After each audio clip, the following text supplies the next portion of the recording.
Olá, bem-vindos ao podcast Histórias de Sucesso do Instituto JF.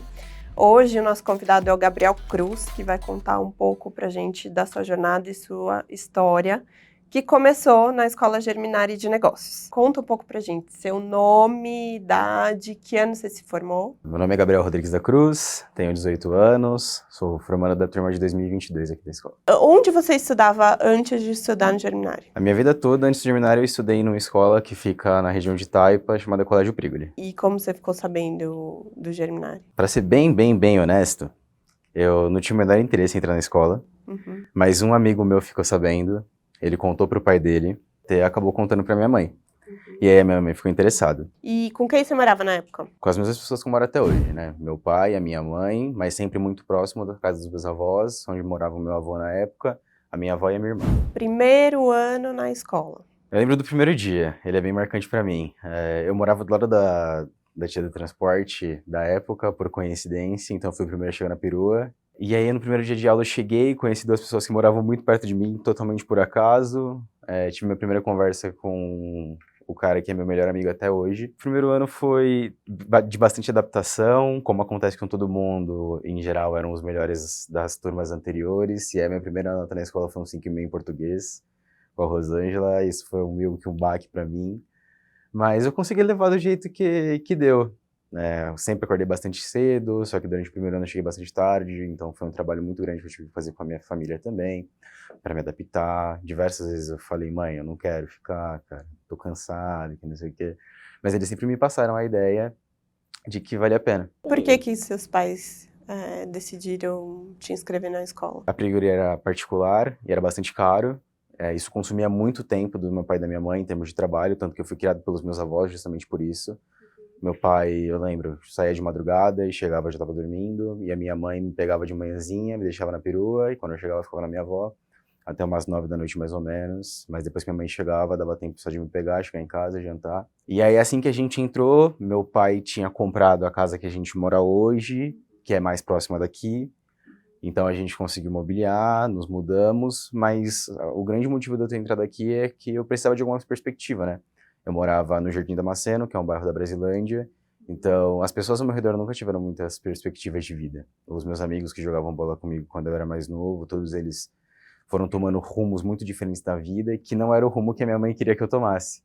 Então ela viu a chance de uma escola totalmente gratuita, que dava perspectiva de trabalho e uma educação boa, e ela falou, filho, mesmo que você não queira, você vai ter que tentar, porque na época isso aqui proporcionava o que a gente não conseguia de nenhuma outra forma. E você tem contato com alguém que estudou com você no colégio anterior? Sim, ainda tenho algum contato.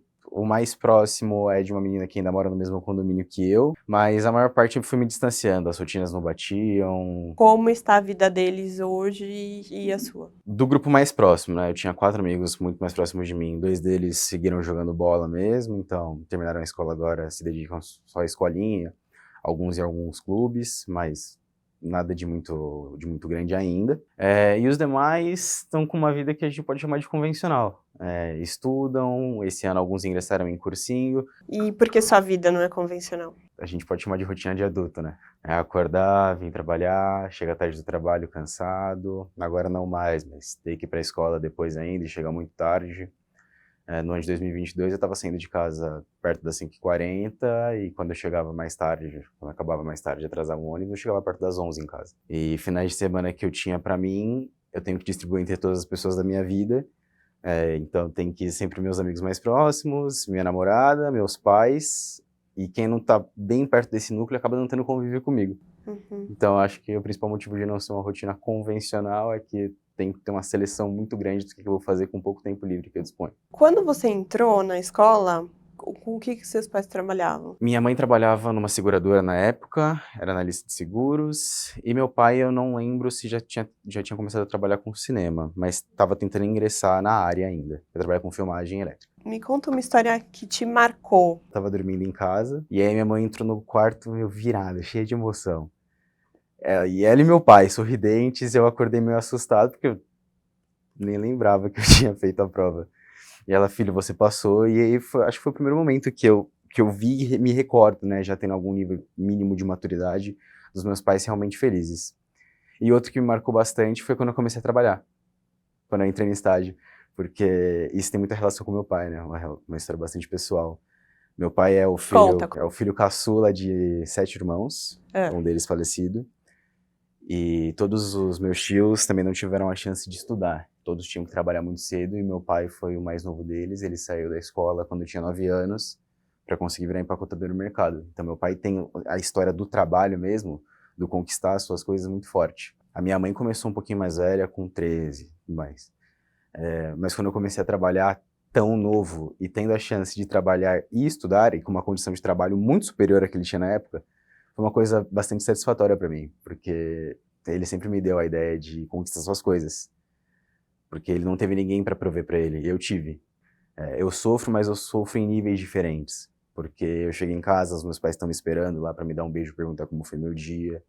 Eu tenho todo o suporte, trabalho com pessoas que se importam comigo também, que é totalmente diferente do que eles tinham na época. Você estava falando um pouco, né, do quanto eles trabalhavam, da sua rotina de ir para sua avó. O que mudou depois que você entrou? Em termos de trabalho, os dois continuaram trabalhando bastante. Só que a principal diferença é que agora, todo aquele tempo que eu ficava com a minha avó, não ficava mais, então deu um pouquinho de descanso para ela também, em certo modo. Não que eu fosse incômodo, mas, né, ela também precisa descansar um pouco.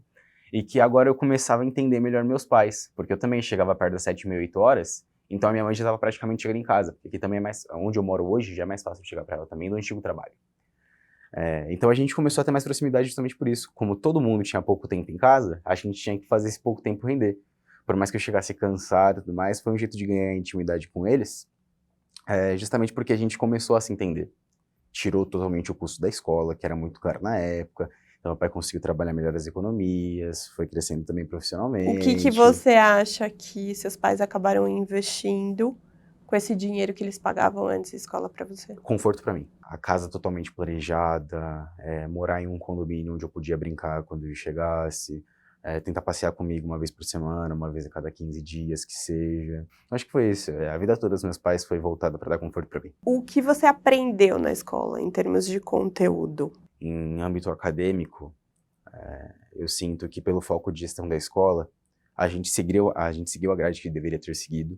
E quando eu comecei esse ano a fazer cursinho, nas salas, vendo as pessoas, as dúvidas, o desempenho, o tempo de execução de exercício, o que eu tinha de imagem totalmente negativa para cá foi desmistificado. Por ser uma escola técnica, e que trouxe muitas matérias de gestão para a grade, eu imaginei que meu nível em relação aos outros concorrentes de vestibular fosse cair absurdamente. Pelo foco que as matérias de gestão traziam para as outras, que a gente passou até as matérias acadêmicas em comunhão, digamos assim, com seus respectivos pilares aqui, em termos de associação no nível da empresa. Mas quando eu fui para o cursinho, eu fui ver como eram os outros alunos, eu percebi que não era isso. Não era tão diferente assim. Porque por mais que não fosse todo dia exercício durante a aula aqui na escola, os poucos que a gente fazia, a gente tinha que fazer render. E a gente via uma gama boa deles. Quando foi para o mundo real, em comparação a uma média, tá totalmente acima dela. Interessante esse ponto que você está trazendo. Acho que principalmente para os novos alunos, para os alunos atuais. Me conta um pouco dos estágios. O primeiro estágio foi na Swift como vendedor também. Eu estagiei em Moema Jurucê. Lá eu fui junto com um amigo muito íntimo meu até hoje, que é o Eduardo, e o nosso gerente na época chamava Carlos. Ele já tinha treinado alguns Geminares, então ele desenvolveu um carinho muito grande por nós, porque o que ele mais queria como gerente na empresa era conseguir treinar um gerente que fosse Geminari. Então, a todo momento, ele tentou passar mais a questão de rotinas, mais a questão de lidar com pessoas, para mim e pro Edu. E aí depois entrou a pandemia, a gente ficou 1 mês e 13 dias em loja, alguma coisa assim, ou 27 dias. Tava nessa região, não chegamos mais de 1 mês. E aí eu fui trabalhar no interno. Primeiramente fui fazer saque. E aí era protocolo mesmo, era uma rotina bastante maçante. Mas por algum motivo na minha cabeça, e de mais alguns amigos também, a gente tinha que fazer muito daqueles protocolos. Sem razão nenhuma, era só por fazer. Não sei se era ânimo por estar no primeiro emprego, numa coisa nova. E aí a gente começou a fazer muitos deles. Depois disso, conforme a demanda de autoatendimento foi diminuindo, outras demandas foram aparecendo. E aí eu fui selecionado para poder fazer Reclame Aqui também. Aí o fluxo dentro do Reclame Aqui era um pouquinho mais complexo, comecei a conhecer mais a detalhe os problemas, construir um certo networking com as pessoas que resolviam aquilo. E aí dentro do Reclame Aqui também, eu e mais uma amiga conseguimos um desempenho bom e fomos chamados para fazer Procon. E aí no Procon os problemas eram maiores mesmo, e aí ralava mais. Ao invés de focar em quantidade, tinha que focar numa qualidade muito boa de resolução. E eu cheguei a ficar umas 3 semanas, um mês fazendo isso, foi muito, e a gente pôde voltar para a loja.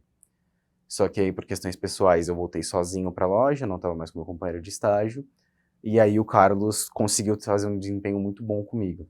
A gente criou uma que é um intimidade desempenho muito bom? A gente criou uma intimidade bastante confortável, a gente conseguia falar dos problemas um com o outro, ele conseguia me instruir.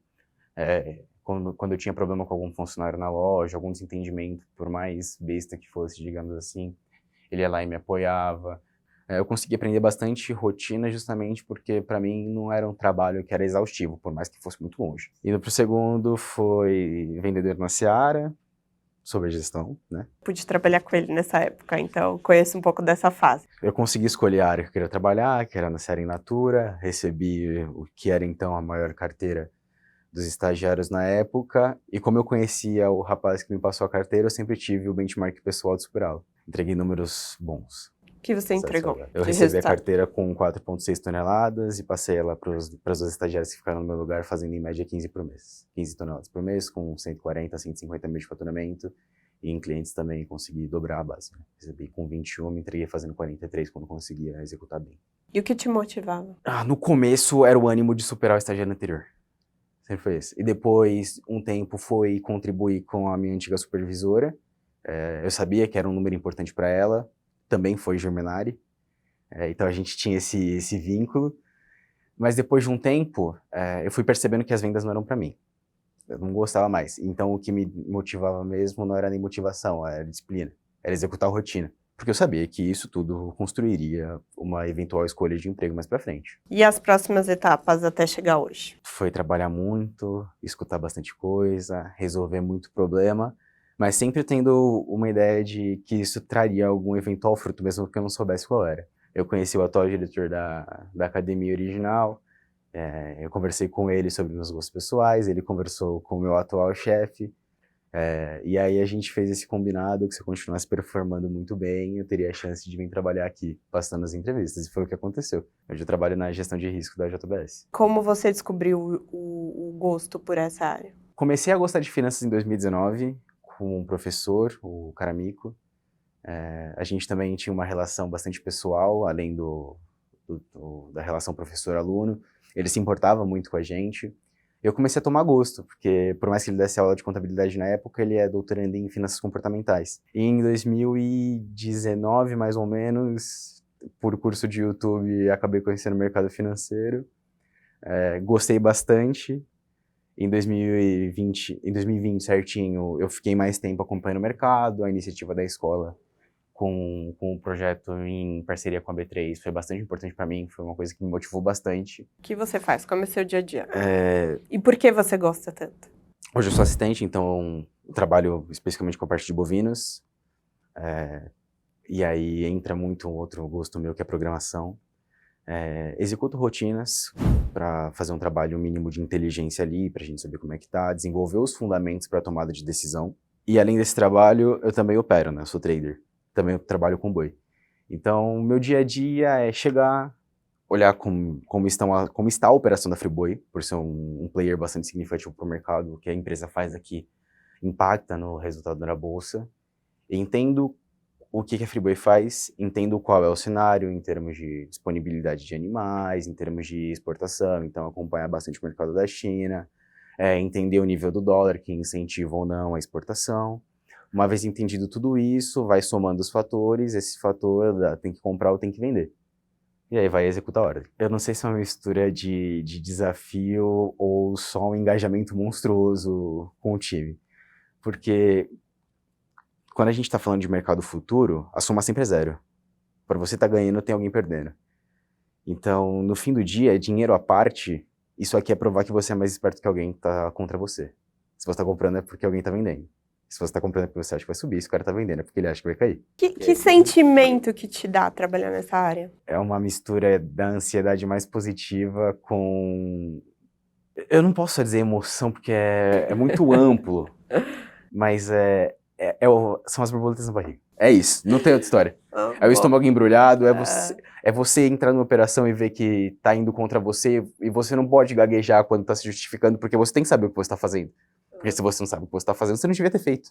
E me conta uma coisa, o que você faz com o seu salário hoje? Ajudo em casa, pago algumas contas, separo uma mínima parte para eu conseguir comer, gosto bastante de provar restaurantes diferentes, comidas novas, luz, convênio médico, internet quando precisa.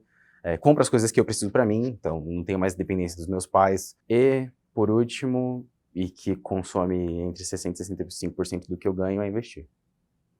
Eu tenho muito claro isso na minha cabeça. Eu prefiro viver abaixo do que eu posso viver hoje, entregando uma condição boa para minha família também, e investir. E pra quê? De verdade mesmo? Ter dinheiro. Eu gosto dessa ideia. Não tem quero viajar, não, eu quero ter uma condição boa. Eu quero olhar para alguma coisa e falar, eu posso comprar. Não necessariamente comprar, não no sentido de consumismo, mas eu não gosto de conviver com a ideia de eventualmente alguma coisa dar errada na minha vida e precisar parar de trabalhar e não ter como me sustentar. Quando você acha que foi essa virada? Então, acho que a virada de chave foi quando eu recebi meu primeiro salário. Eu olhei e falei, não preciso entregá-lo tudo para os meus pais. Ajudo hoje em casa porque é uma coisa que eu gosto, até para construir rotina. Pretendo morar sozinho muito em breve, então se acostumar que seu salário não é seu, primeiro você tem que pagar suas obrigações. Mas tinha a sensação de conforto. Acho que foi isso. Qual você acha que foi a sua maior conquista? Acho que foi conseguir trabalhar com o que eu gosto. Até hoje minha mãe não trabalha com o que gosta, meu pai não trabalha com o que gosta. A minha irmã conseguiu recentemente também, mas se eu pegar, assim, toda a minha família mais próxima, eu sou o único que realmente tem prazer em trabalhar. E se você pudesse olhar para aquele menino que a mãe acordou com a notícia que tinha passado na escola, o que toda essa jornada mudou na sua vida, assim? Você me falou no começo da nossa conversa que você não queria tanto participar da escola, era mais uma visão dos seus pais. O que você diria para aquele menino? Mudou a minha vida por completo. Eu sou outra pessoa. Literalmente, em termos de responsabilidade, em termos de gostos pessoais, em termos de interesse. Quem eu sou hoje, boa parte veio pela rotina que eu era obrigado a seguir daqui. E impactou para além de você? Meus pais conseguem ter uma vida de casal também, eles conseguem ser só os dois. E eles poderem pensar as coisas para eles. Quais são os seus planos para o futuro? Bom, se der tudo certo, entrar na faculdade, porque eu realmente gosto, né? Quero me aprofundar em várias áreas de conhecimento, mas também por ser uma conquista, eu seria o primeiro da família do meu pai a ter faculdade. Pretendo continuar aqui por um bom tempo, como eu falei, eu realmente amo o que eu faço, então eu não pretendo mudar de área, não me vejo trabalhando com outra coisa. O que te faz feliz hoje? Saber que eu trabalho com o que eu gosto novamente, é realmente uma sensação muito confortante, porque como é o que eu faço todos os dias, fazer o que você gosta todos os dias é muito importante. Saber que a minha família está bem, conseguir ter um tempo de qualidade com os meus amigos, com a minha namorada, poder ter uma proximidade muito maior da minha avó. E outra que me dá bastante realização pessoal é saber que as pessoas da minha família me olham com orgulho. É isso, uma boa parte. Você acha que a sua história é uma história de sucesso? Acho que eu pude conquistar bastante coisa até agora, mas dentro da perspectiva do que eu tenho pra frente, é só mais um passo na caminhada. Eu vou falar agora 4 palavras para você. E eu queria que você me falasse o que elas significam. Conhecimento. Tudo. Trabalho. Parte fundamental da vida e, se possível, eu faço o que goste, mas é essencial. Prosperidade. Diretamente relacionado com felicidade. Sabe qual é a minha última palavra? Felicidade. Acho que é ter prazer em viver. Se você pudesse definir em uma palavra, em uma frase, o que foi toda essa jornada para você. Tem muito aluno que vai assistir o podcast, né? Tem muitas pessoas que também não conhecem essas jornadas. Então, o que você falaria sobre isso? Eu não queria falar só mudança. E assim, melhor que mudança. Perspectiva. Com certeza é isso. Perspectiva? Obrigada, Gabriel. Foi ótima conversa. Bom, pessoal, então a gente fica por aqui com a história do Gabriel. Até a próxima, né? Com mais histórias de sucesso. Obrigada.